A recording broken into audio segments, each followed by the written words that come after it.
नमस्कार, आप देख रहे हैं PNI। सफेद क्रांति के जनक डॉक्टर बर्गिच कुरियन की 103वीं जयंती के अवसर पर अमूल क्लीन फ्यूल रैली का आयोजन कोलकाता से शुरुआत किया गया है। अमूल ने दुग्ध क्रांति को फैलाने में अपनी अग्रणी भूमिका के साथ साथ अब सर्कुलर इकोनॉमी के साथ जैविक ऊर्जा परियोजना को बढ़ावा देकर गोबर से ईंधन पैदा करने की पहल की है। ये पहल न केवल किसानों को अतिरिक्त आय का स्रोत प्रदान करती है, बल्कि स्वच्छ ईंधन और जैविक उर्वरक भी प्रदान करती है, जिससे जीवाश्म ईंधन पर निर्भरता कम होती है और पर्यावरण को स्वच्छ बनाने में योगदान होता है। मगध मिल्क यूनियन के चेयरमैन जितेंद्र यादव ने कहा, सहकारिता ने इस देश को आगे बढ़ाया है, ये भविष्य होगा। उन्होंने कहा कि स्थायित्व सहकारिताओं का मुख्य मंत्र है और वे स्वच्छ ईंधन, जैविक ऊर्जा की ओर बढ़ने का स्वागत करते हैं। ये रैली राष्ट्रीय दुग्ध दिवस के अवसर पर सर्कुलर इकोनॉमी और किसानों के जीवन में स्वच्छ ईंधन के लाभों के बारे में जागरूकता फैलाने के लिए आयोजित की गई है। इसका अगला पड़ाव वाराणसी होगा और फिर दिल्ली में समाप्त होगा।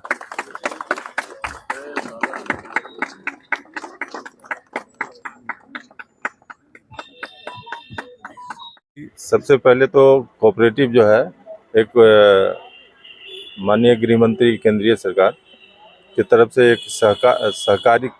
सहकार से सहकार की ओर, मतलब कोऑपरेशन से कोऑपरेटिव से कोऑपरेशन की ओर एक मिशन भी चल रहा है हम लोग का।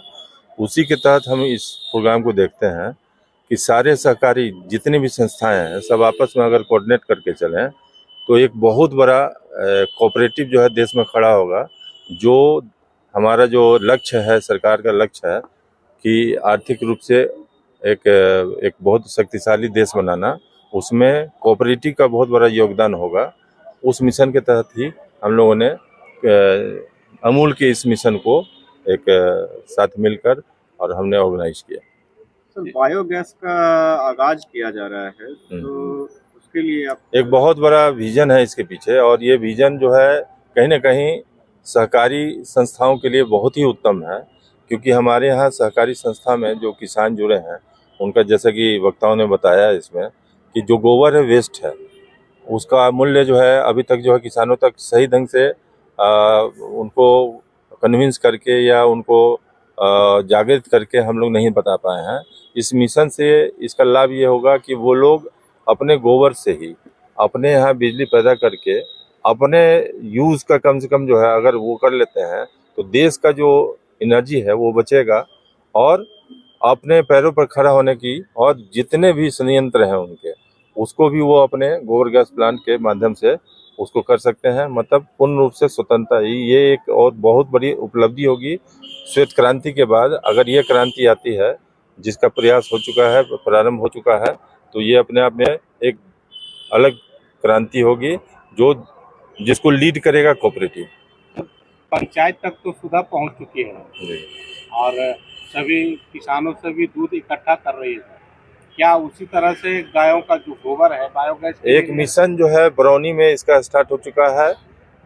300 कैपेसिटी का जो है वहाँ एक बायोगैस प्लांट स्थापित हुआ है। वो एक ट्रायल बेसिस पर चल रहा है। अगर वो अच्छा से चलता है, चलेगा ही, जो कि पूर्ण रूप से विश्वास है, उसको ONGC और कई अन्य संस्थाओं ने जो है सपोर्ट किया है टेक्निकली। उनके सक्सेस होते ही सारे मिल्क यूनियन हमारे बिहार में जो सुधा के अंतर्गत कार्यरत हैं, सब जगह इसका जो है प्रारंभ हो जाएगा, और आप देखेंगे कि बिहार में सफलतापूर्वक जो है इस मिशन को हम लोग कामयाब कर पाएंगे। अगर बिजनेस फ्यूचर एस्पेक्ट की अगर बात की जाए तो ये बायो CNG जो है उसके लिए कितना आगे तक नेचुरली है कि जब आप इसमें पूरी तरह से व्यावसायिक रूप से उतरेंगे, हमारे किसान बंधु उसमें आएंगे, तो सरप्लस भी होगा। सरप्लस होगा तो आप उसको बेच भी सकते हैं। जैसा कि गुजरात में ट्रायल बेसिस पर जो है इसको करके और तब इसको लॉन्च किया गया है, तो ये एकदम बिल्कुल व्यावसायिक होने वाला है। ये किसान अपना इसका तो यूज़ करेंगे ही, साथ साथ जो सरप्लस होगा उसको बेच भी पाएंगे। तो ये जस्ट लाइक जो है, जो दूध का जो हिसाब किताब है कि अपना यूज़ करते हैं, फिर जो सरप्लस होता है उसको बेचते हैं। सिमिलरली जो है बायोगैस में भी आप देखेंगे CNG गैस है या इसका जो भी वो उसका उपयोग करते हैं वो बेच भी पाएंगे, जिससे आर्थिक स्थिति उनकी बहुत, जो मिशन है हमारे गवर्नमेंट ऑफ इंडिया का और गवर्नमेंट ऑफ बिहार का, उसको कामयाबी पूर्वक जो है हम लोग सफलतापूर्वक उसको अचीव कर पाएंगे। सर अपना परिचय दीजिएगा। सर मैं मगध दूध उत्पादक सहकारी संघ लिमिटेड गया डेयरी का प्रबंध निदेशक हूँ।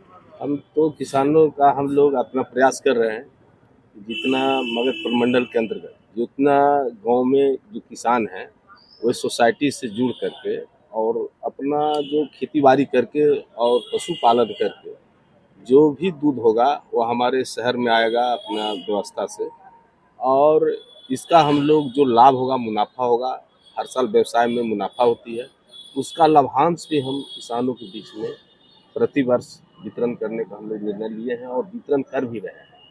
दूसरी है कि जब आज महंगाई है, आवश्यकता ज़्यादा है, किसानों को खेती के साथ साथ दूध से जो आमदनी हो रहा है उससे भी जो उसकी आवश्यकता है पूर्ति नहीं हो रहा है। तो जो सरकार का पहल है कोऑपरेटिव मंत्रालय के तरफ से, और हम लोग भी अपना प्रयास में हैं कि छोटा छोटा प्रयास करके बायोगैस गांव में लगा करके कि अपना जो आज हम खरीद करके चूल्हा जला रहे हैं तो गोबर से ही गैस बना करके और हमारे किसान लोग। लेकिन इसमें मेरा जो कहना है कि हम लोग तो प्रयास कर रहे हैं कि, लेकिन इस पर सरकार का भी विशेष रूप से सबको जान रहे हैं कि हमारा जो देश है, जब तक गांव के छोटे किसान मजदूर जब तक खुशहाल नहीं होंगे हमारा देश खुशहाल नहीं होगा।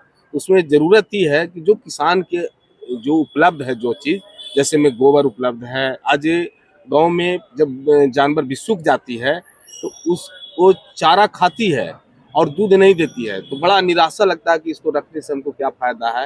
लेकिन अगर ये गोबर का भी बिक्री अगर प्रारंभ हो जाएगी तो निश्चित रूप से किसान जोड़ेंगे कि अरे जो खा रहा है वो तो गोबर दे रहा है और वो कम से कम हमसे ले नहीं रहा है।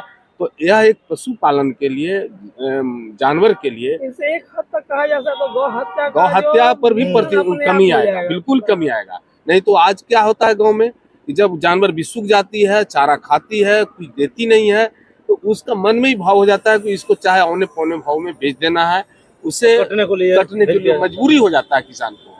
तो हम कहते हैं कि इसमें भारत सरकार, बिहार सरकार को